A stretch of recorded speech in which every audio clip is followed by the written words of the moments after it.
What is shaking, everybody? Welcome back to Turntable Tales. I'm back with my partner, Brandon. Brandon, what is up? Not much, man. What's going on? How you been? I've been good, dude. I've been good. I say it every single time. It's like all I do is sit around and wait to do these shows with you, but or at least plan for them, because they're so fun, man. This is some of the most fun that I get out of, doing this stuff. So I appreciate us being able to do this. Yeah, absolutely, man.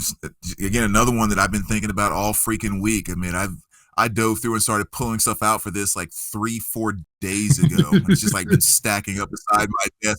I just cannot wait to get to this one because it's another awesome topic. Yeah, absolutely. In a way, kind of piggybacks a little bit, I guess, off of last week. Last week we did like soul, R&B, electro funk and stuff like that, and then we kind of opted to leave out some of the hip hop and rap stuff because it was sort of like a way bigger topic we had to get into. So today is the day. We're going to jump into hip hop and rap, old school mostly. So this is going to be, tugging at you if you were there in the 80s or if you like to go back and listen to that stuff, like 83 to 93, something like that, man. So yeah, dude, this is definitely my wheelhouse when it comes to this stuff. Right. Yeah. This is that era that I always refer to as the smile rap era, where like there was that time frame where it was okay to be a big hip hop star and smile on the cover of your album. Yes. It's like those were some golden days. I mean, they may not all be doing it, but you'll see plenty of them that have big smiles on their faces, and like that's.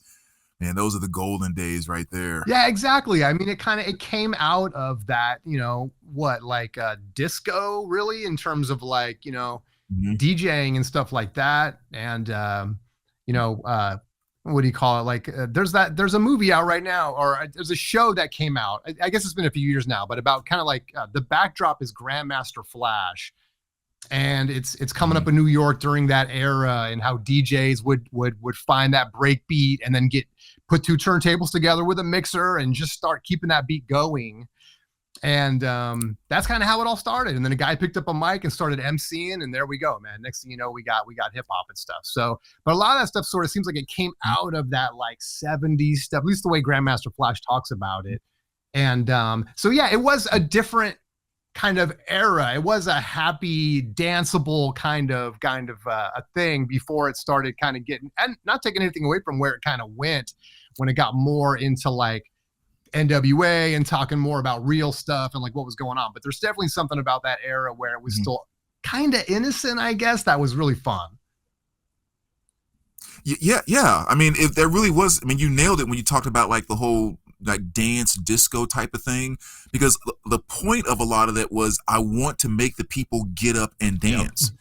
Like the almost like the purpose behind it was to create a celebration type of atmosphere, and then as things went on, like I said, there's still a lot of good stuff, but there definitely was a big change going into like the late 80s and early 90s where it kind of turned around and started to become a little more inward focused, and it became about me and not about, wanting to create that environment, and still good stuff in there. That's just kind of what happened with hip hop overall. Right. Yeah. That's a great way to put it.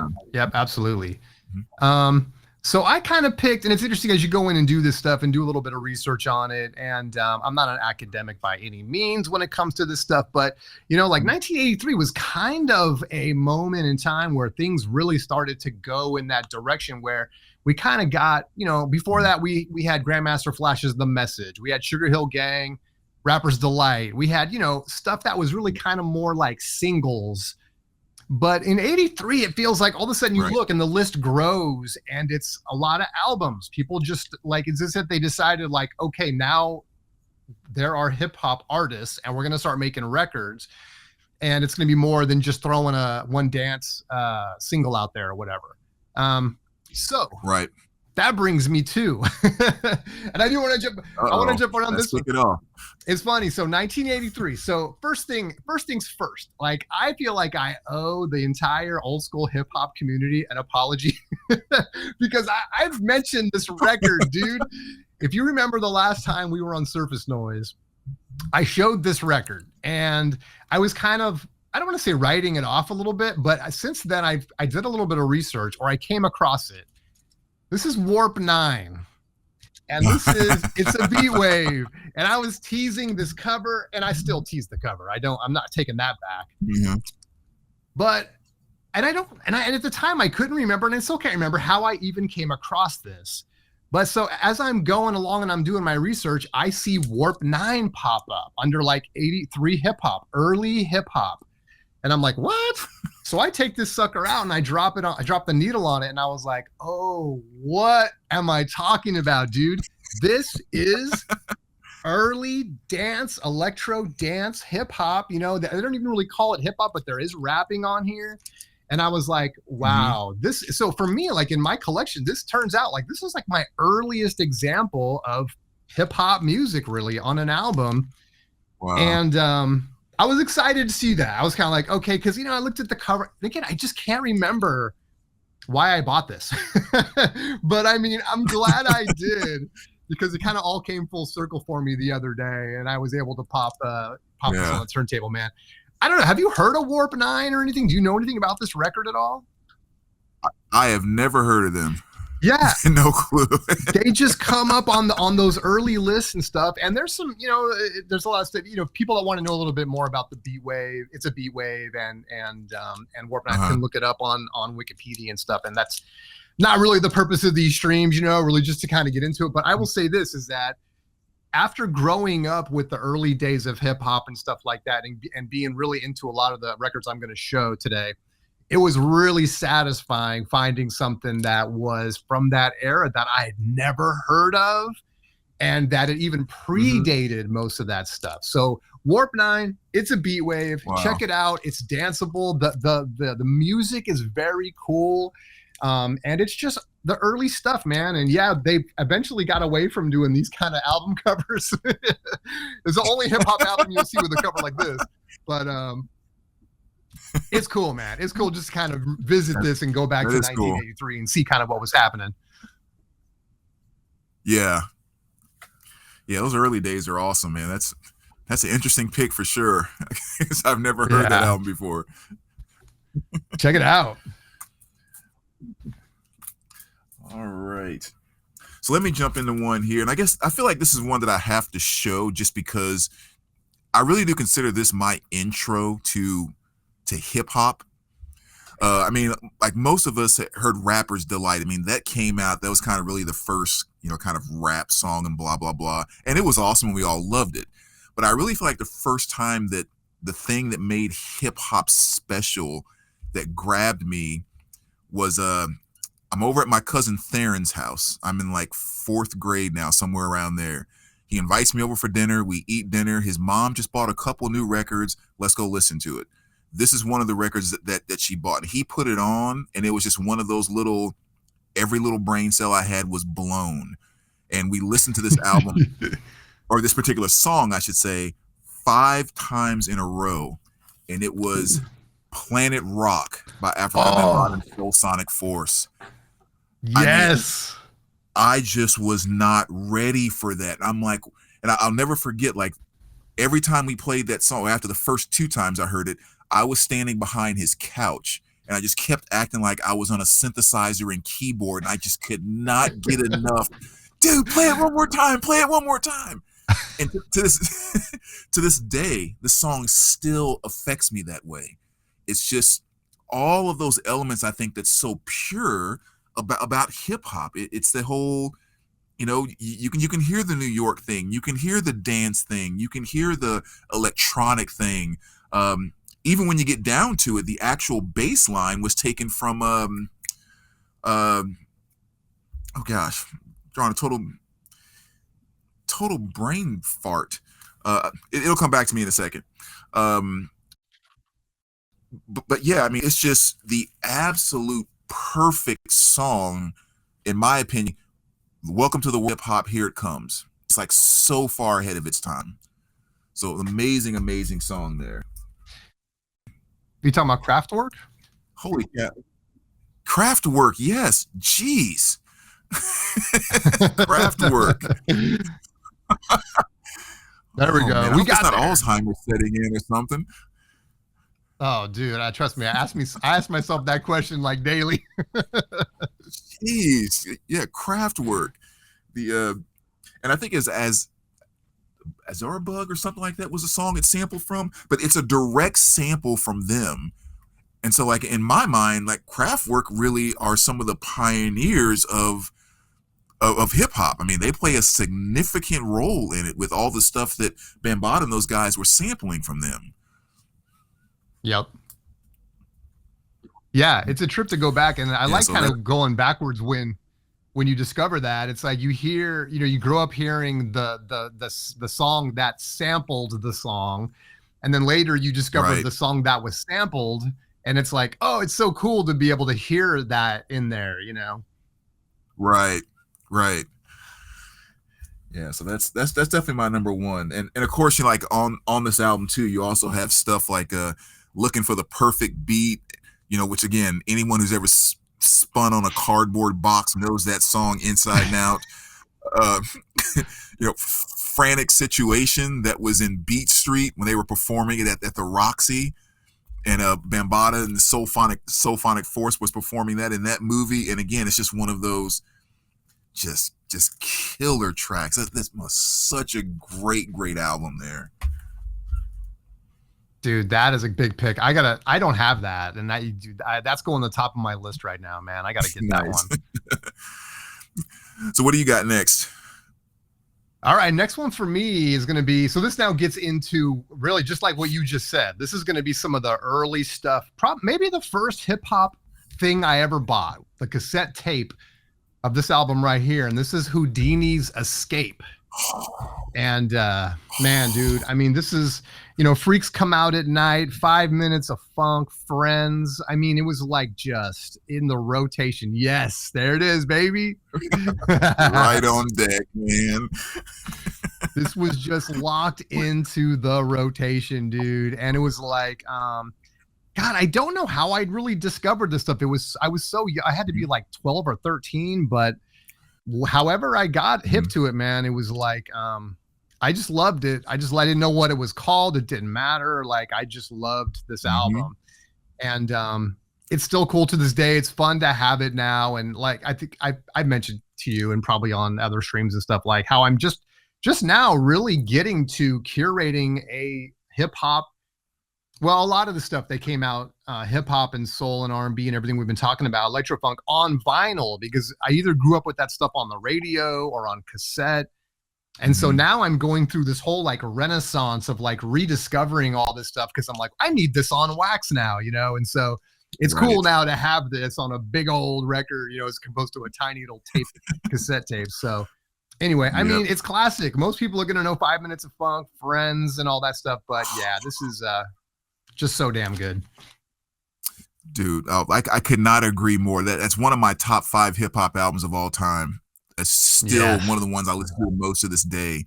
There's just something about it, man. It's that almost like a lot of the same electro funk stuff that we were talking about with the 80s R&B. Like, they brought it in and just kind of mixed the whole like rap and b-boy thing to it. I mean, it was just like, I don't know. It's perfect. It is a perfect album.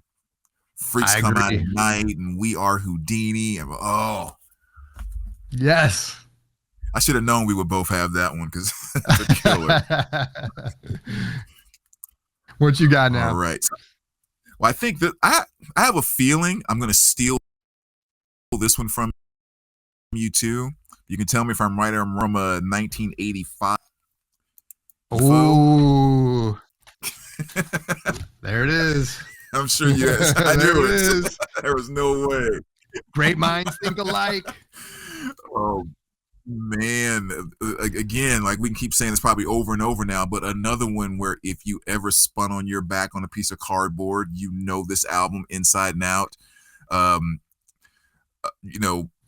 again, this is one of the ones too that it was still in that time frame where we were still in that fun. It was okay to be a little silly. Yeah. It was okay just to kind of, and all of that element is still kind of in there, but just fun songs. And as soon as you listen to them now, they just take you right back to that time. Leader of the Pack, Roxanne, Bite It, Beats and Rhymes, Lisa Lips, The Real Roxanne. I mean, just this This is what made an 80s childhood fantastic. Yes. If you didn't live it, So ladies good. and gentlemen, go back and try, relive it through us because, yeah, dude, Roxanne. What's interesting about that was that was kind of became the first track that got in like an answer song to it, or I don't want to say a diss track, but I guess you could call it that, where like the real Roxanne, and then a lot of stuff kind of that turned into like a whole Roxanne, the Roxanne Wars, I think they called it. So, yeah, that was, yeah, and it was kind of cool too because again, it goes back to what we were saying before. It was kind of a diss back and forth song, but at the same time, it was like they were doing it by both being on the same record. Like it was just a little piece of entertainment. Like, there was just still something kind of natural and pure about it, which was really cool. Yeah, absolutely, man. Yeah, it was it wasn't as no one's life was at risk. Right. Having fun with it. I knew you'd have that one. So what do you got next? Great pick. All right. Well, next one for me. And again, I'm kind of doing this chronologically. So now I think we're in about 1984, I guess. And this is just one of those bands, dude. And it's funny because when I thought about these guys more recently, I was kind of this must have been cheesy back in the day. This is the Fat Boys, and this is the Fat Boys Are Back, their second record. It ain't cheesy. I like, for whatever reason in my mind, I was thinking like, the Fat Boys, like, was that just kind of a goof? It's not, man. This stuff is really, really good. Now, putting in its context, right? We're talking about old school hip hop, but it was some of the best stuff going, man. This stuff is really, really good. Pump It Up was on Crush Groove. I think you could correct me on this one, Brandon, but did they perform that in the film? I think they did, right? In Crush Groove, they performed Don't You Dog Me and title track Fat Boys. Okay. And All You Can Eat. Those were the three they performed. Yes, dude. They were massive, right? I mean, this might be one of those band groups. And again, I'm not pretending to be an hip hop academic, but have we forgotten the Fat Boys? And if we have, and you haven't heard of these guys, if you're watching this, go check out the Fat Boys. This stuff is fantastic. They were huge, no pun intended, back in the day, to the extent that they were including them in a lot of these, hip hop style films that, included breakdancing and graffiti, the whole culture and stuff. They were right in that stuff. So the music is fantastic. Again, so glad to be revisiting these guys. This is the only Fat Boys album I have so far. I will be getting the others. And I just love it. It just takes me back. Yeah. And I mean, like one that I had pulled right off to the side there too was their first one, man. Such a banger. And again, for those maybe that don't know anything about the Fat Boys, like, anytime you've heard someone beatboxing, it all started. I mean, you got to give Dougie Fresh. I mean, he kind of brought it, to the table as well. But I think in the way that most people know it, it was the Fat Boys that brought that to the table. And that's right.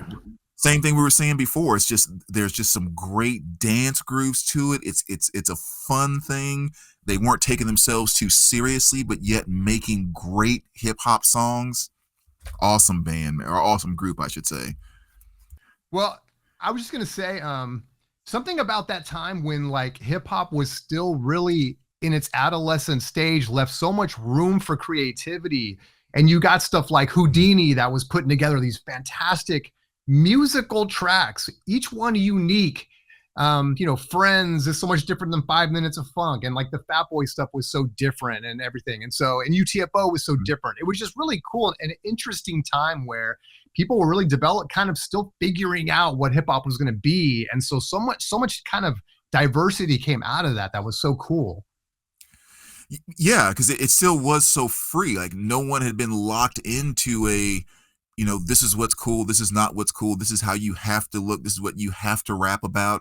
It was just, like I said, it was just free. You could just do your thing, and it was new, and it was fun, and go for it, kind of thing. Yep. Yeah, totally agree. Excuse me. All right, so on my next pick here, again, as I said, there's a couple of different albums I could have picked by this artist, but I kind of picked this one, which is somewhat of not a greatest hits, but This from 1987. Kool Moe Dee. Love Kool, man. Kool Moe Dee. And you know, again, Kool Moe Dee was one of those artists back in the day that he was, I can say, really one of the first, but he was definitely one that kind of initiated his own first initial kind of look and appearance, like, you know, with the glasses and the type, I guess, Kangol that he wore. Definitely a very distinct voice. And the thing I remember so much about this album in particular, it has a song on here called The Best. When I used to be into the whole freestyling thing back in junior high and kind of going into high school, I started doing competitions in like 8th grade. And the first competition I ever rode to, the song that I rode to was The Best by Kool Moe Dee. Oh, hell yeah, dude. Like, every time I hear that song, man, I'm right back on that Hutch Trick Star, and I'm just like, oh my God, that was freaking awesome. Yes, dude, a Hutch, nice, man. Yeah, I got second place, man. I was happy. I was like, first contest, I got second place.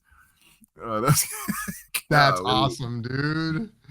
Yeah, but and again, it's just one of those artists that just really kind of, you know, came on the scene and just made his name. I mean, definitely has his place in the history of hip hop. So love Kool Moe Dee. Oh man, that's a great pick, man. Again, that one's going on my list. I don't have it, so I gotta get it. What do you got All next? Right.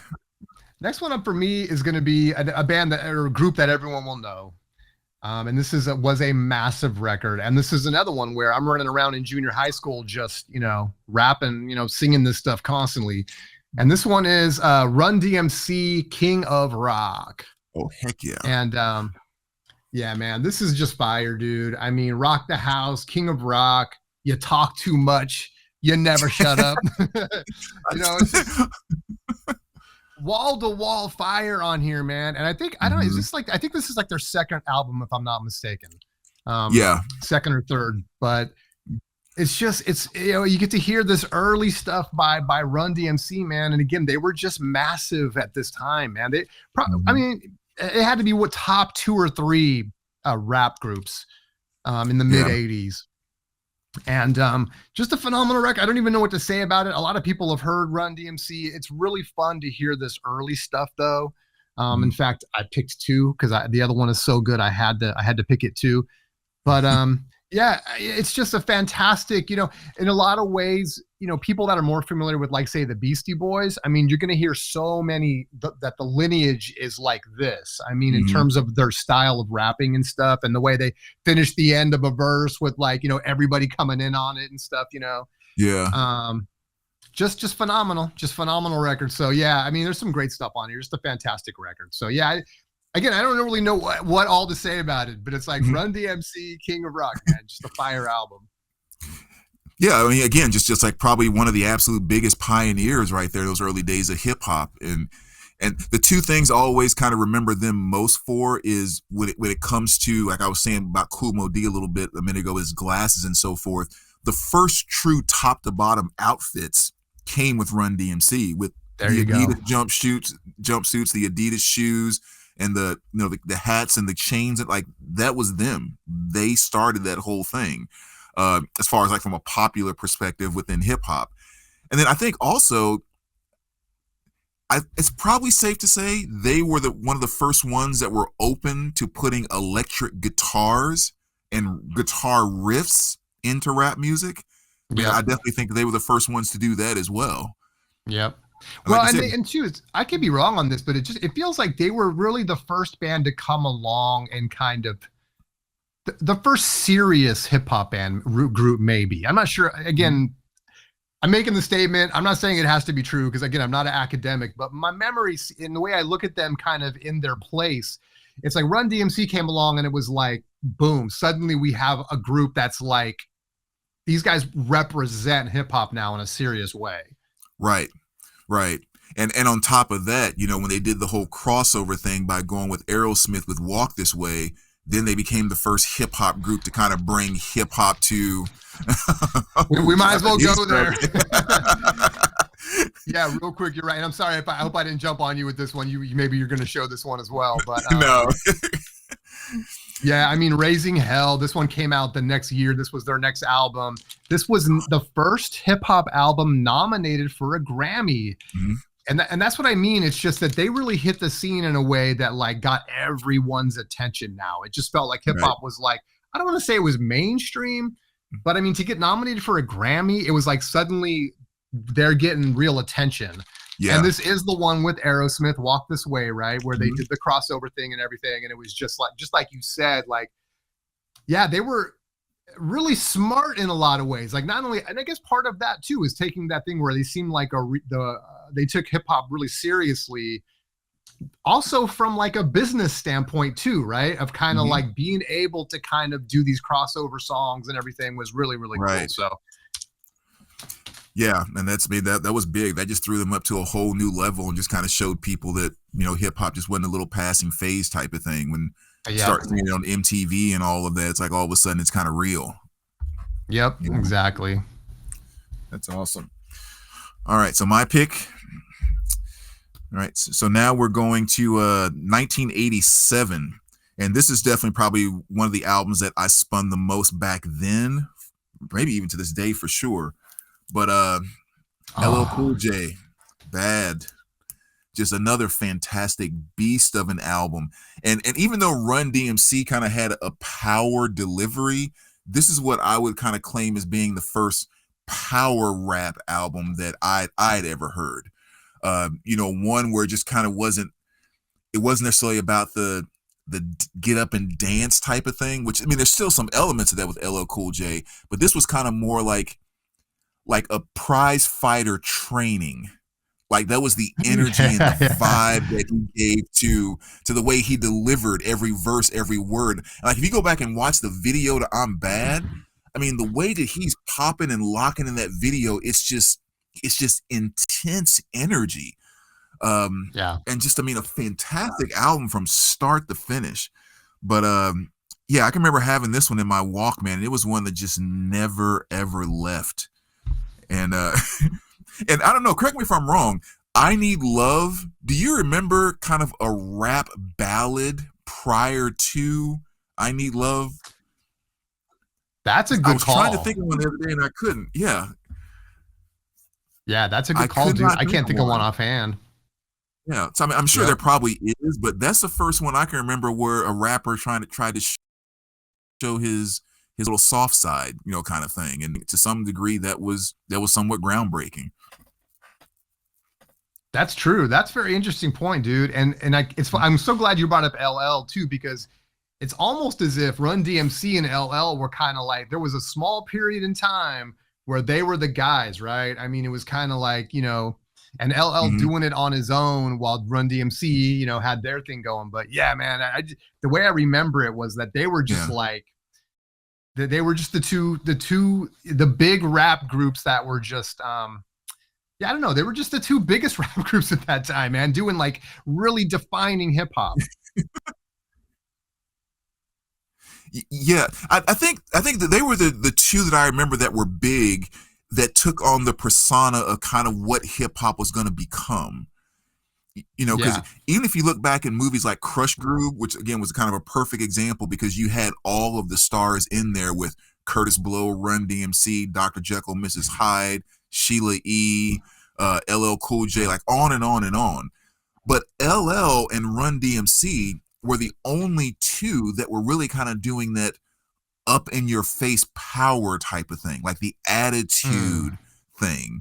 You know, the Fat Boys were still having the fun, and the Beastie Boys weren't really known yet. They were kind of doing their Beastie Boys thing, and you know, Curtis Blow was kind of more of a Mr. Cool kind of thing. But LL and DMC, like they were on the same mindset about delivering this with a punch, hitting you through with the speaker, and just kind of showing you the attitude behind hip hop. And so it kind of makes sense that they punched through in that way that maybe some of the others just didn't. Yeah, exactly. Yep. Nah, dude, that makes a lot of sense. It's also interesting too that it's like we started in '83. I think I've shown like we got to basically 85 or 86. You're talking about such a short amount of time, like 3-year period where hip hop was developing. And it wasn't saturated yet. Like it was like, you know, anyone that came out with something new or started a group was kind of like getting attention and stuff. And it's just a really cool period of time. Yeah. So what do you got next? All right. Next one for me is going to be, and this is one of the earliest ones I remember hearing too. This one would have come out in 1986. And this is Dougie Fresh and the Get Fresh crew. This is Oh My God. And I have this on cassette. I would sing the show. I still have it mostly memorized, even after not hearing it for decades, until I got this again and started spinning it. But yeah, this is just really, really cool, man. Again, you talk about kind of like who's going to take the crown for first human beatbox. And of course, Dougie Fresh claims to be the first, but the Fat Boys were doing their thing and they may have been first too. So I don't know. I'm not sure, but check out too, is like you were talking about like Run DMC kind of doing the, had their fit kind of all, I don't know, figured out, you know, and stuff. And these guys are kind of the same way, man. They kind of got that fit going. And, you know, with the track jackets and the chains and the cool sneak, you know, kicks and all that stuff. So yeah, man. But anyway, a really cool album. I mean, even if you just played the show, I mean, and they also, Lottie Dottie's not on here. It's on the B side of the show, 12-inch, which I showed last time. But more than anything, it just takes me back. I do not know what people would think of this stuff now. It's hard for me to even recommend it and to say, yeah, you got to go check out Dougie Fresh. It's just, this is just part of my DNA now. Like I can't even be objective about it. So anyway, Dougie Fresh, on my list. Fantastic album. Brings back tons of memories. Nice. I still need to get a copy of that because I still say to this day, the show is the most pure. I think I maybe said this once before in the past. If aliens came down to Earth today and asked, what is this hip hop thing that we've heard about over these waves that we've caught? The show is the song that you hand them and say, if you can dissect and understand everything about this, you understand hip hop. Yeah, like it's that pure of a hip hop song to me. So I definitely need to get a copy of that. I agree. All right. So next up here, this was a beast of all beasts for me, and I still arguably one of my top 5 hip hop albums of all time. This is from 1988, and I'm talking about the debut from EPMD. Ooh. I mean, this is and always be just a banger of all bangers. And I remember in 87 or in 88 when this came out, actually 88 was it 89 when I got it. But I remember for the longest time, this album and Van Halen 5150 were the only 2 cassettes that would touch anything that I owned. I could not stop listening to both those albums. And I just played it out. And the thing that EPMD did that I think a lot of groups had not done yet, at least none that had made a name, is they kind of went back to the sampling thing of going back to kind of the OG funk and electric type of stuff. Okay. So like EPMD they weren't as bright as like a UTFO, which was kind of, you know, energetic, kind of perky, kind of.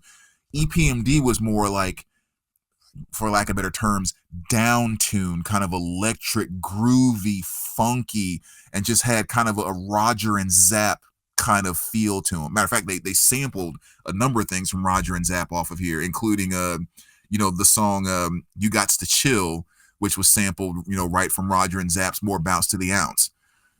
You know, oh yeah. But I mean, yeah. So they got More Bounce to the Ounce, like Cause I'm Housing, there's a direct sample from Aretha Franklin, Rock Steady, and so many old school samples on here. But man, just such a just groovy, and it's not the right word, but it was heavier than the other hip hop stuff that was coming out at the time. Yeah, totally. It kind of set a whole different direction that, you know, some groups actually went into and got deeper into it. Yeah. Right. Definitely still one of my top 5 favorites to this day. I love every time it's going on my list because you keep showing a few that I do not have in the collection, and I love it because, as I said, I'm just kind of rebuilding my collection, and that's another one, dude. That's going right to the top, dude. So good. Nice. What do you All got right, so next? next up for me is going to be, I mean, look, everyone's going to know this album. You know, this is one that I'm just going to show it. License to Ill, the Beastie Boys. I mean, there it is, on Def Jam. I think this is the only one that they did on Def Jam because of I don't know, creative differences or whatever. And they went on and did Paul's Boutique and everything else. But this is the first one that we heard, man. This was the one I was probably pre-high school still. This came out in what, 86. So I would have been like maybe seventh grade or something. And it's phenomenal. I was spinning this again the other day. I just picked this one up. It's a reissue, but it sounds fantastic. And I was just refamiliarizing myself with everything on here, man. And it's you know, it's easy to forget sometimes just how much consistent quality is on this record. And you want to talk about samples. I mean, it's like, you know, obviously their next record, Paul's Boutique, is like so many samples you can't even keep it straight. But just fantastic. And this is the tape that we had bumping in the car all the time at this, you know, during this period. I was in school, I was the kid, the class artist. And so I would draw things for people. And, you know, unfortunately my grades suffered because of it. But, you know, kids would bring up like, draw this for me, draw that for me. And it'd be like an Iron Maiden cover or whatever. But this is one that I drew front and back in the gatefolds and everything for someone in pencil. And yeah, it's one of my early memories, man. But just, you know, I love the Beastie Boys. And this is where it all started. So just it introduced a whole new group of people to hip hop, you know, made it okay. Well, maybe kind of okay to be white, you know, and doing hip hop. But somehow they got a free pass. But anyway, yeah, great album. Yeah. The one thing I always think about that album when I look back on it is, you know, being able to appreciate the creativity and what they were doing back then. Because I always remember when I first got that, when I would go back to visit where I had moved from in 5th grade, my cousin, I had that tape, and she was always like, I want to hear Paul Revere, but like, you got to fight for your right. No, she was always like, I do not want to hear that. Like I only want to listen to these songs. But then when I was back home, my friend Matt, the one that introduced me to all of the Led Zeppelin, he only wanted to hear You Gotta Fight, and he didn't want to hear Paul Revere and all of that. So it's like these two people on totally separate sides of the musical spectrum. There was still something that they both wanted off of that Beastie Boys. Yeah, it's interesting because they came out of like punk, right? And they decided to do the hip hop thing, but they still had elements, and all their music really does have elements of, you know, metal or hard rock or punk, whatever you want to say, in their stuff. And that album is a good example of that. You're right. It's like it kind of appeals to two different crowds for that reason. Right. Yeah. Yeah. Very creative for sure. All right. So my next pick, I'll be curious if you know this band or not. Have you ever heard of Audio 2? Ooh, that does not ring a bell at all? No. 1988. Their top 2 songs were probably Billin' and What More Can I Say. They actually had a video for I Don't Care was another big song. They had a music video for that. But another one of those groups that just kind of embraced the fun of hip hop at the time. Again, they didn't take themselves too seriously. They also were a group. This is 1988. They changed up some of the delivery that you kind of heard in a lot of rap music at the time, where it was like, you know, a very rhythmic type of thing.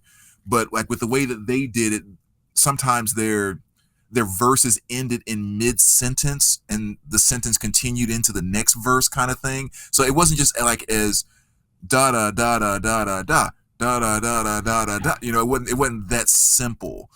And just a lot of creativity, a lot of fun, and they just kind of really took advantage of what was going on in the hip hop world.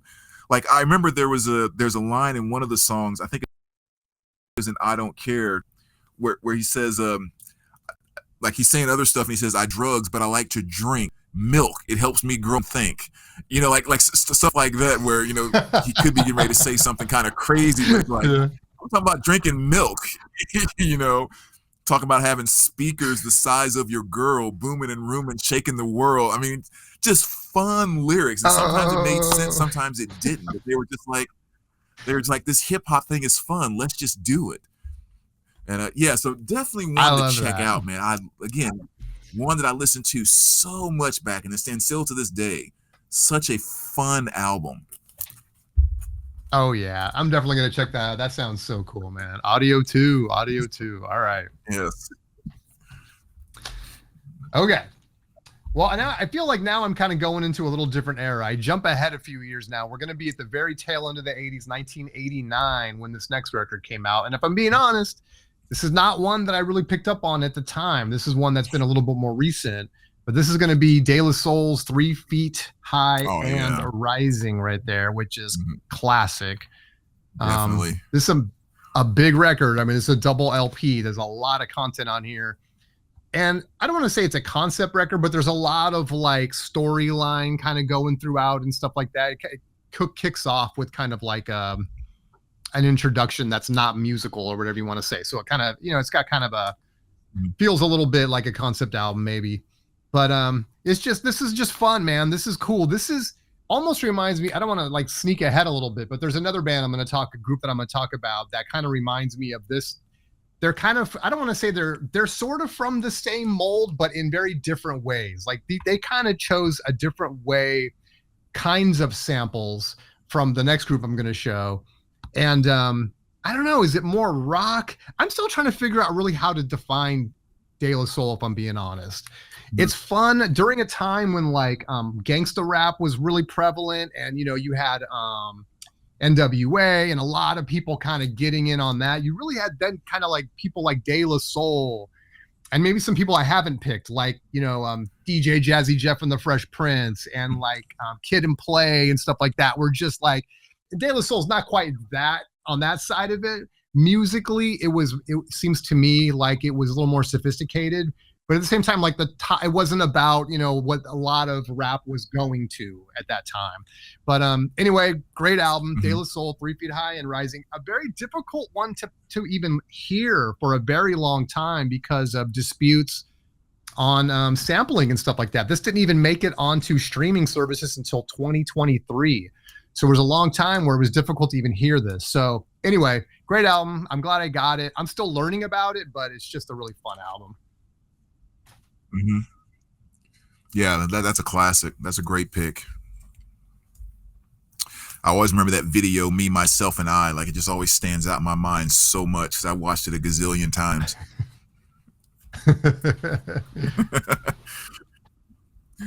All right, so the next one here. I'm kind of right there with you. I'm still in 1988 here, and this time I'm going with Eric B. and Rakim, Follow the Leader. Ooh. You know, they were definitely, I guess, more, I'm not gonna say more well known, but definitely the thing that kind of really threw them into their status in hip hop was Paid in Full, which is their album right before this one. But this has always been my favorite album by them, and I think Rakim, I easily can say, is probably, I'm not gonna say necessarily my favorite MC, but I think he's the one MC that should be at the top of MC's list in terms of being like, I'd be okay if someone listed him as the #1 MC of all time. Yeah. He's just one of those guys that was blessed with a voice that just, whatever rolled off his tongue, it was golden. I mean, I've always said you could take Rakim to McDonald's and he can order a #3 combo with no onions and a Diet Coke, and you'd be like, damn, that was tight. Did you hear the way he spit that? I love that, dude. You're like, damn, order that again, man. That was tight. Can you order mine next? Yeah, exactly. Here's what I want. Because it's just his, I don't know, his delivery, man. He just had it. And this was a really, really great album. It kind of showed more of the, you know, like the slower, groovy stuff that maybe they were kind of known for, they were good at, but then also much more up-tempo stuff, like the title track, Follow the Leader. I mean, Microphone Fiend, just so many great tracks that just showed the skills that they had. And still by far my favorite album by them. And that was from 88. Dang, dude. Nice pick, man. That's going on the list too. I don't have that one either, so that's going on the list. Right, next one for me, this one I discovered, it's been a while. I've been hip to this for probably, God, I don't know, over 20 years now, but I wasn't there right at the moment. So this is a record that came out in, so I guess this came out in 1989 also. And this is Digital Underground Sex Packets. I heard this, I got the CD for this probably a decade later, but dude, this is just one of my favorite albums of all time. It's so freaking good. And I don't just mean hip hop. Yes. I mean, any record, dude. Do What You Like, Sex Packets, the Humpty Dance, Rhyming on the Funk, Underwater Rhymes. This one is a concept album about these little blue packets that will do mysterious things to you if you take them. But yeah, man, what a great album. And really, I think we talk about like I don't know, to me, the fact that this is 89, that we're still in the 80s, it's one of the most polished records, I think, and even though I wasn't there at the time, when I listened to everything in retrospect, this was one of those early albums that was just, maybe we were in an era where things were really getting polished, and we were really like, maybe people were getting a lot more engineering into the records or whatever it was. But the writing and everything, it's just, I don't know, man, it's just top notch. So just love it. I'm sure a lot of people have even seen the videos of like Humpty Dance and all that stuff, but one of my favorite all-time records, Sex Packets. So good. Yeah, I think what you said about it being polished is a great way to describe it too, because it didn't have just like the traditional repetitive beats. Like it was very musical, whether it's like Do What You Like or Humpty Dance and all of that. Like, and then of course, I mean, I also thought you were going to mention the song Freaks of the Industry, considering they sampled your girl Donna Summer off of that one too. Like, that's right. Man, yes, such a great album. That was right here in my stack too. Nice. All right, next one here. Oh gosh, I'm just gonna show it. I'm not just gonna dive into talking about it. The D.O.C. No One Can Do It Better. This is an album that I honestly think could come out today and still halfway make a splash. I guess this was part of kind of the whole NWA Eazy's crew and all that type of stuff. And sadly, this is the only record that we got from him, because after this came out, I think he got in a car crash or something and crushed his windpipe and never had his voice again or anything like that, which is just not only sad just physically for him, but the albums that we didn't get from him it's just so ridiculous, because this was just showing that really kind of a new king was there in hip hop. Really kind of, in a lot of the songs, down to basics, just back to kind of core beats with a great MC, great tone to his voice. And there's nothing smoother than hearing a car come down the road nice and slow, perfectly clean and waxed in the summer, and you hear the formula kicking in out of the 12s in the back. It's like, oh my gosh, there is nothing more defining to that moment than that. But yeah, I mean, it's funky enough, mind-blowing, let the bass go. I mean, just cannot say enough about this album. That is such a great point too, because I almost feel like there was a time when like NWA, I mean, that was kind of the first one that we would bump, where we maybe had a CD player in the car by now, and nicer speakers and everything. That was the record you would hear people just, when you heard cars vibrating from a mile away as they were coming your way, it was going to be that record or NWA or something like that, man. It was like the bass was like turned up to 11 very intentionally, right? It was like, that was definitely that time in music where it was all about bumping it in your car, man. Right. Oh man, we used to, all of us, of course, had the $500 car with the $1,500 stereo system in the back, and Exactly. we used to do these things called drive-bys because we were like, you're always in your car, so you don't know what your car looks like or sounds like. So you get in the other guy's car, and he was taking down the block and turn the radio on before he turned into your street, and just like watch him drive by, just so you can hear and see what your car sounded like when you were bumping. Oh, that's so true, dude. Oh man, I have not thought about that in forever. And it feels like it kind of brought cruising back. Like it was a time. Like I remember my friend had a car because he decided he was going to take all his first job I really ever had was working at a liquor store. Even though I was like 17 or whatever, like my first job where I had like a W4, W2 or whatever. But so we worked together at this liquor store making like minimum wage. I would spend all my money on like little crap like video games and records. He saved up all his money, bought the Honda Civic, dropped it, had the lights, the ground effects or whatever those were called. Yeah. And we would just hop in that thing with the CD bumping and just cruise around at night, turn the lights on, and try to avoid the cops because it was illegal. But man, dude, yeah, it was like, what a time, dude. It's so funny, man, just how important your car was. It was just like your sneakers or your whatever. It was like, it had to be, the stereo had to be right, like you said. Heck yeah. We had this one friend named Mike who had this little white, what was little cars called? Just a very basic car, like no rims on it, no anything. And the same thing, just saved up all of his money in this little hatchback and put 12 punch 12s and 2 MOSFET 1000s in the back of that thing. And man, you would sit in there and he would play it and the whole world would just go blurry because you're vibrating so much. And we were just like, this is sick. Escort, that's what it was, a white Escort. At all. And we thought it was the coolest thing in the world. Like, oh, you can't even see outside. It's all blurry.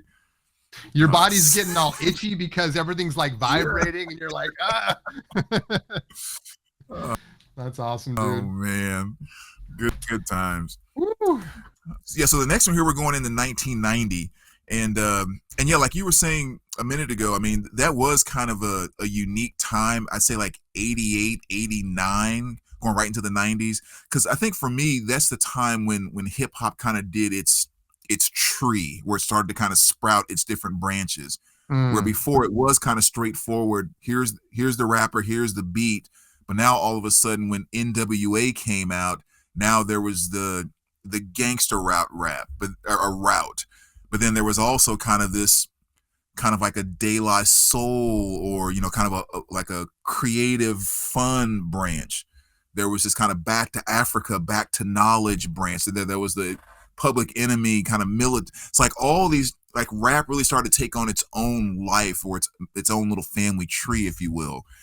And this was one of the groups, I think, that kind of helped spawn some of that in their own little way. It's kind of a short period of time, but they did it, which was X Clan. And X Clan was just kind of a very, very kind of pro-black, Mother Earth, Mother Africa. I was trying to get a little shot of him back there on the back. You can kind of see him right there. And so a lot of the stuff they talked about was like, back to the East and the motherland and all that kind of stuff. And so they really brought that vibe to the table. The great thing they did was they made all their songs and put all their lyrics on proven sampled beats. So, a lot of the times we started listening to them originally because they were playing all the beats that were huge in all the other songs that we liked. I mean, like for example, let's see, Heed the Word of the Brother. Again, that was more Bounce to the Ounce, sampled by Roger and Zapp. My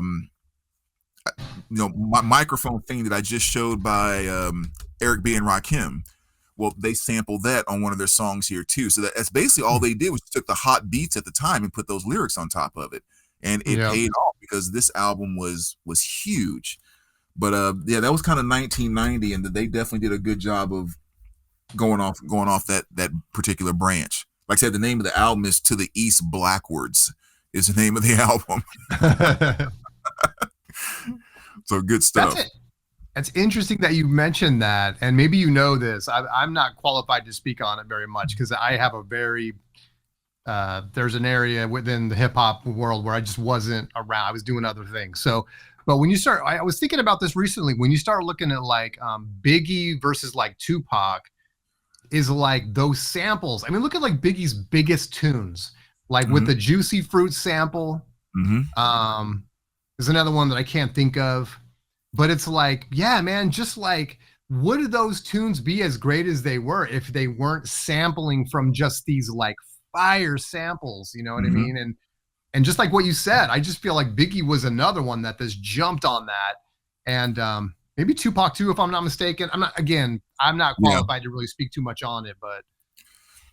Yeah, I think they all did because it was kind of acceptable and like, quite frankly, it makes sense. It's like that stuff is funky for a reason. Like it's classic in that vein for a reason.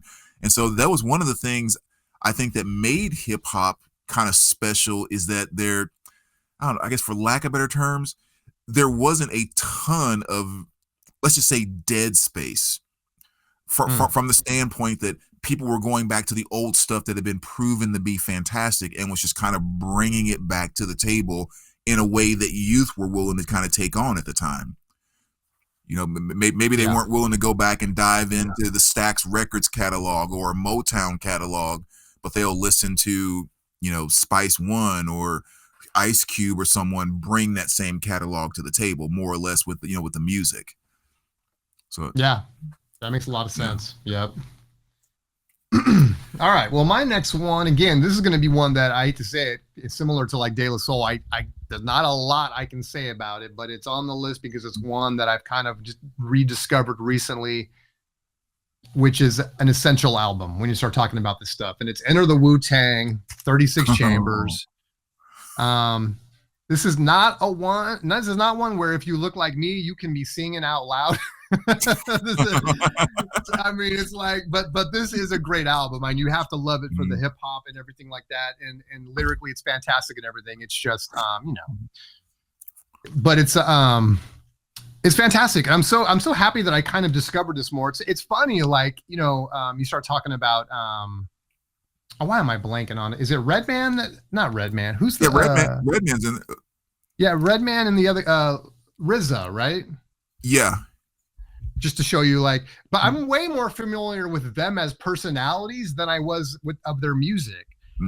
And so it's cool to be able to start exploring this stuff and just getting into it, and you know, just kind of see kind of where that kind of all came from with those guys. It's essential, like I said, like, you know, for me, it's another one that's hard for me to speak on just because I don't really have the history with it. But it's a great album, and I'm really glad that I picked it up and kind of exploring it now. So, boom, 36 Chambers, Enter the Wu-Tang, fantastic hip hop album. Yeah. I mean, that was like, what was that, early 90s that came out? Yeah, I think we're talking about, that had to be like 90, maybe 90 actually. Somewhere 90 right or 91. Around there. Yeah, because the thing I remember most about that, and that I still respect about that album to this day, is with everything that was going on in hip hop at the time, like all of them to be as talented as they were and to come back together, it was like you heard both the musical production, and when you heard them rhyme and what they were rhyming about and how they delivered it, like you looked at them as like, I can actually see the artists taking place here.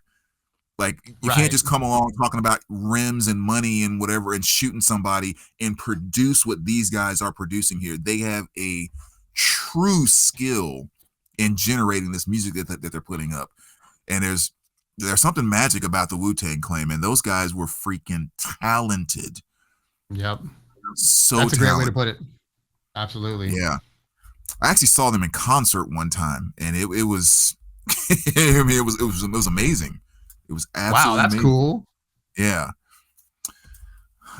All right. So next up here, kind of dive in that same time frame, 1990, and I'm gonna go with the debut by the one and only Ice Cube, America's Most Wanted. Yeah, another fantastic. We talk about a debut album, another one that he kind of killed it on. And yeah, this kind of goes back to, like we were saying before, with all the things kind of sprouting in the late 80s and early 90s with the different, paths of hip hop. And Ice Cube definitely kind of took it down that, shoot 'em up, bang, bang kind of. I mean, look, well, back of the cover kind of tells you, Fat Boys are smiling and eating cake, and he's holding like a pistol and that type of thing. And yeah, I mean, definitely one of the most talented hip hop artists that I think, as far as, I'm not saying my childhood, but definitely as we kind of got into this era of the 90s. And he just had a unique delivery where you recognize his voice. I mean, I guess he did a good chunk of the writing for NWA anyway, so no surprise that he kind of brought it to his solo career, and just a really, really solid album. His first 4 are all golden, for that matter. So he came out strong. We touched on that, I think, a little bit too. Is just his flow, his voice, his vocals, like, are so, I mean, they're distinctive, first of all, but just this combination of like rhythm and just like authority is just like, it's like a magic ticket. It's a golden ticket. It's so good, man. I just love Cube, man. Yeah, that's a great one. That's good stuff. And another one I got to pick up, man. I do not have that. All right, so last up for me is gonna be Tribe. I got to post some Tribe out. There's a Tribe Called Quest right there. I'll be pulling it out last because I think to me this is probably, and the same one. This is just, people are gonna know. Obviously, there's Low End Theory, Midnight Marauders. A lot of that great stuff is on this double LP, fortunately, along with other things. But when I first discovered Tribe, and especially as a huge fan of jazz, maybe Tribe is the group that, even if you don't know you like hip hop and you're watching this just curiously, this is the one. Go get this record, especially if you like jazz. There are everyone rapping, the MCs on here are phenomenal. The beats are phenomenal. The tunes are phenomenal. Everything is structured great to be able to use all the different jazz sampling they do and have it work so well. And it's not just jazz, but they do like even jazz funk and like, funky samples and stuff like that from the 70s and things. It's just phenomenal. I mean, you know what I'm saying? You got it right there. But I mean, Bonita Applebaum is great. Check the Rhyme. Can I Kick It? I think Award Tour is one of my top 100 songs of all time. I love that tune. Nice. So yeah, there it is. Tribe Called Quest. Love these guys. Fantastic. Yeah, and I like what you said about them staying like with the whole jazz, kind of comparison, because there's a smoothness throughout everything that they do. It's almost like they never get out of control.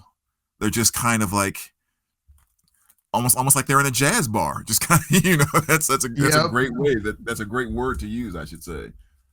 Yeah, it's true. The way they use it too, like it would be easy just to throw a bunch of jazz samples in there and you're done. But they didn't do it that way. Like you said, it almost it's integrated so well into what they do. They mastered it that it just becomes its own thing, man. It's just so good. Yeah, that's awesome. All right, so the last one I'll pull here. This is one from 1991. Another one I remember being played a number of times when doing the drive-bys. DJ Quik. Quik is the name. Another great one from I think 1991 is when this came out, and this is another one that really kind of it played off the samples, and at the time I didn't know about it. It's like you're listening to stuff like Born and Raised in Compton, which was the huge song off of here, the one we played all the time.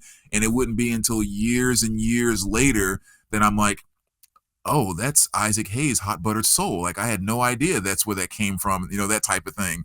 And just to kind of do the same thing, just locked in with that whole West Coast sound and all of that. And just another fantastic hip hop album from that time. One that was in the car, again, constantly. Born and Raised in Compton and Tonight were just two you had to play every time you went out and cruised. It was mandatory. I gotta be honest, like I remember DJ Quik and stuff, but I couldn't even tell you anything about the music or anything. So that's another one I gotta put on my list, man. I'm definitely gonna grab that one. Yeah, definitely those two songs to kind of check out for sure. So, whew, well, dang, dude, there's so much more. I mean, I know you pulled a big old stack. Do you want to show some of this other stuff that you have? Yeah, I'll flash it really quick, because I'm sure a bunch of these are probably ones that you would have maybe pulled out too. So we can just kind of maybe go through them really quick. Or, of course, the Grandmaster flash that you talked about with the message. I mean, again, that's, I guess, kind of a given on how influential that was on. How about Nucleus? Ooh, yes. Do you remember that one? Yeah, Jam on what's it. This? Jam on it. Jam it. Yes, dude. Another one of those early ones that kind of. I must have had like the 7-inch of that, dude. Because that's such a great. Yes, I love that tune. Curtis Blow. We were talking about Run DMC and all earlier. This is Ego Trip. This is one. Remember the song Basketball? Not offhand. Okay, yeah. Again, another one where he's just talking about playing basketball, how it's his favorite sport and all of that. It's just another one we listened to as kids when we used to travel around on our 7th grade team. Is Curtis Blow, was he was a big producer too, right? Am I thinking of him? Was he is that the right person I'm thinking of? Yeah, actually, if you remember from Crush Groove, he was in there and he was kind of playing the role of producer and artist. So yeah, I think he was with the whole Def Jam thing and all of that. But yeah, when hip hop first came about, he was definitely one of the big names in hip hop for sure. Mm-hmm. So I won't go through everything here. So let me just kind of grab some of the ones that I'm sure you probably remember as well. Little Heavy D and the Boys. Oh, Heavy D, yeah. Again, kind of another good artist that kind of went back to incorporating the dance element somewhat into the R&B kind of dance element into what he was doing. And again, look at the smiles. Big smiles on those faces. So you're going to get some fun stuff off of that. I love it. We talked about Straight Outta Compton. Obviously, everyone kind of knows that one in the hip-hop world. So now how about this one? A little Too Short. Oh, yes. Born to Mac. Talk about another amp killer. You must have Too Short in your car at all times. He was like the dirty hardcore guy when there wasn't a lot of that. Wasn't he like the first guy that was really kind of, if I remember correctly, that was really doing like that? It was the stuff you couldn't listen to around your parents. Yeah, he was the first one to kind of bring that out. There's something unique about Too Short too, is like with his vocal delivery and the way that he did thing. He was one of those guys kind of like Richard Pryor, where Richard Pryor could curse a lot, and sometimes you didn't hear him cursing because it was just it was just like his flow. It just came naturally off his tongue, where other comedians, like, you just hear them trying to be crude. And I think Too Short was kind of like that. He could say this foul stuff and everything, but it's like, oh, I didn't even pay attention. It's just Too Short doing his Too Short thing. My son really liked Ludacris, but I bought him the clean version. And a lot of albums would like do the clean version and stuff. So we had the clean version on CD. The clean version is almost better because every time he says a cuss word, it's like a dog barking, like it'll go woof woof. He's like, I don't give a woof. And stuff like that. It's just so funny. That's got the song like "Move, Bitch, Get Out the Way, Get Out the Way," and that it's hilarious. Yeah. No, I agree. There's so many cases like that. I actually prefer the clean versions over the dirty ones anyway. They almost do end up sounding better. Yeah. Finish your stack. I'm sorry, dude. Oh, it's quite a few to go through here, so I'm not going to go. Let me just pull out like maybe 3 or 4 more. Okay, how about this one? All right, how about little Third Bass? Do you remember them? I remember the name. I can't remember any of their tunes though. That's cool. Yeah, they had that song called "The Gas Face." I think it was kind of their biggest hit. Oh, dude, I'm gonna 1989. As soon as we're done. 1989. You were in high school. I know you heard this. There's no way you got away from it. But yeah, I'm sure kind of a little. From what I recall, kind of like the first kind of white guys to ever kind of make it somewhat big in rap. I mean, I guess the Beastie Boys by '89 were kind of there too, Yeah. but yeah, they were a little Poor Righteous Teachers. Whoa, there's one I've never heard of. Okay. Yeah, they had a really cool track called "Rock This Funky Joint."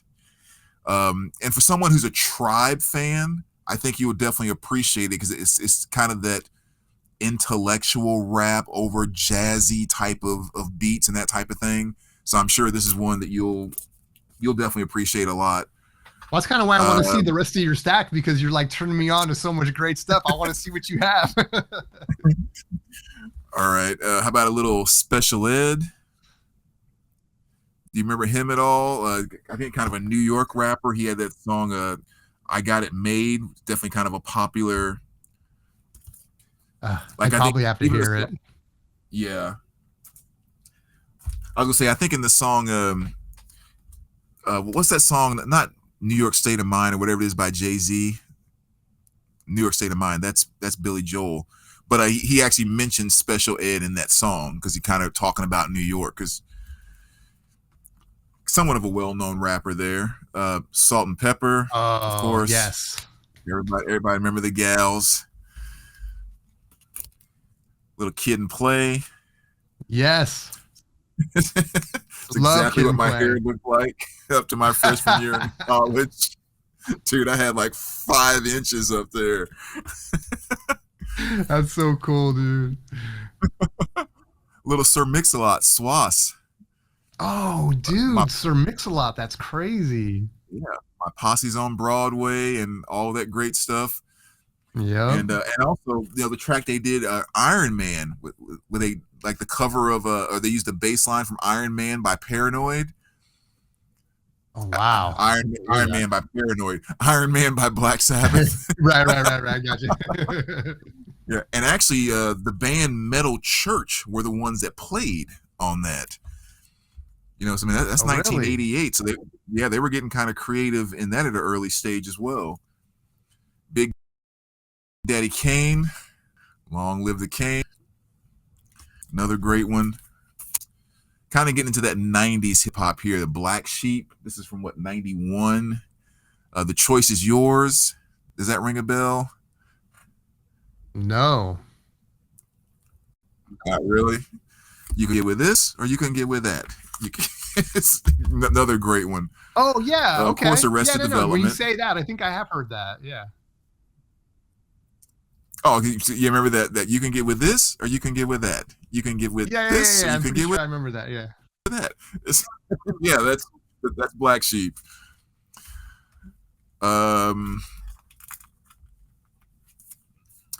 Pete Rock and CL Smooth. Again, for someone who loves the kind of the jazzy feel, another great one to dive into, especially the song "They Reminisce Over You." Oh, such a smooth hip hop song inside of that. I love that track so much. That track alone is what made me buy this album in the first place, and I grew to love other stuff on it afterwards. Nice. DOS Effects, Dead Serious. Oh, that's cool. Kind of brought the creativity thing, having a little silly and kind of developing their own style. Diggable Planets. Remember them? Dang. You are just Paul. This is awesome. I'm sure people that are like really are very familiar with this stuff, as I'm kind of giving you the blank stare on some of these, but man, some of it like kind of rings a bell, but there's just so much of this stuff that I need to like revisit and familiar myself with. Yeah. And a lot of this, like you said, it is that stuff where you'll hear it and be like, oh yeah, I've heard that 20 times before. I just didn't know it was them kind of thing. Right. 2 Live Crew, of course, you got to pull out something by them. As nasty as they want to be. And like the last 3 or 4 I have here, MC Breed, Ain't No Future in Your Frontin'. Another jam. It just takes me back to high school in such a major way. That song was an absolute jam. Oaktown 357. That sounds familiar. Backing group. Yeah. Yeah, they had that. I guess their biggest hit was kind of "Yeah Yeah Yeah" was the name of that song. And it's just another kind of cool dance track. And I've always said the thing about that song, like they're not the greatest rappers, and it's not like it's average beat or whatever. But they do this cool thing where they have this siren, like a police siren, that just keeps going off in a pattern that makes the entire song. Wow. If they take that siren out, the song is garbage. But it's such a small creative touch that literally, and the siren's not going off on beat. It's just it fades and then it starts again, just like it would be driving down the road. And it makes the song. That's cool. It's so crazy. Got a heck of a stack here. D-Nice, call me D-Nice. D-Nice. My name is D-Nice. D-Nice. Oh, talk about another trunker with that one. I just pulled this one out because not one that made it very far. I think a very big called B-Fats, but one of the first hip hop videos I remember seeing on Yo MTV Raps was the song Music Maestro by B-Fats. And so every time I hear that song, it makes me think about experiencing rap music on MTV for the first time. But yeah, that was some cool. Of the stuff that I pulled. That was me narrowing it down to to manageable levels for this video. I mean, dude, I love it. I mean, I'm trying to grow up to get a collection like yours one day.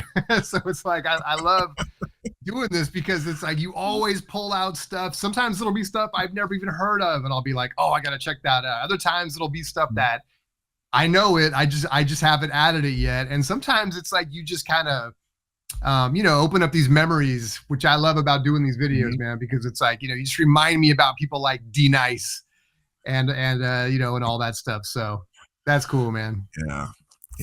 Those were good times, man. Just such a fun / innocent time with hip hop back then. It's really do miss that. Yeah, it really was, man.